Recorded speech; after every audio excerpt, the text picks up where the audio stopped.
Homs, Syria. As the war to recapture Syria from Islamic State moves inexorably closer to completion, the scars left behind in Syria's cities are prompting serious questions about who will rebuild.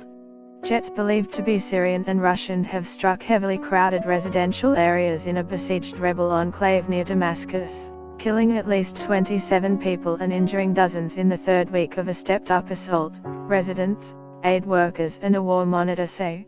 The Syrian Observatory for Human Rights, which monitors the conflict, said the casualties on Sunday were the biggest daily death toll since the stepped-up strikes began 20 days ago.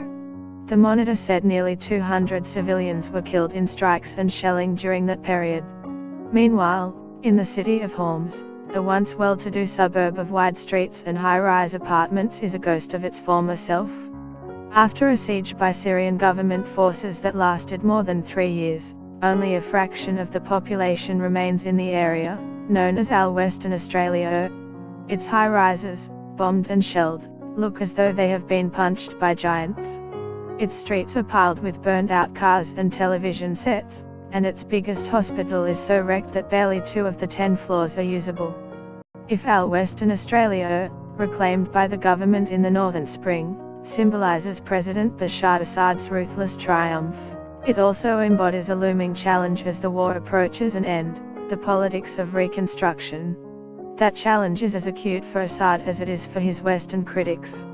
Can they afford to pour money into a regime that has starved, bombed and occasionally gassed its own people? Or, having failed to topple Assad, can the West abandon the people of Syria to live in the ruins? Get the latest news and updates emailed straight to your inbox. By submitting your email you are agreeing to Fairfax Media's terms and conditions and privacy policy. How to better help the Syrian populations in need without consolidating Assad's power is a difficult equation, but it is the narrow path we must find, said the French ambassador to the United Nations, François Delatte. Western governments have a big stake in the outcome. Any hope of reversing the flow of refugees, a source of anxiety for many European politicians, rests partly on their ability to put Syria back together. Reconstruction contracts also could be lucrative for Western companies. The United Nations Special Envoy for Syria, Staffan de Mistura, has said rebuilding Syria will cost at least $250 billion.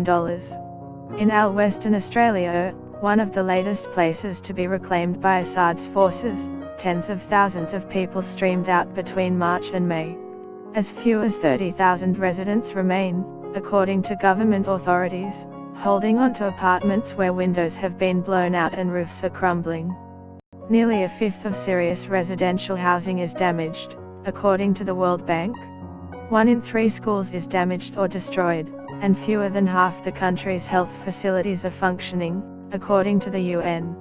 In parts of Aleppo, the country's second largest city, retaken by government forces a year ago, the municipal water supply is still broken, requiring the International Committee of the Red Cross to truck in water, an expensive process.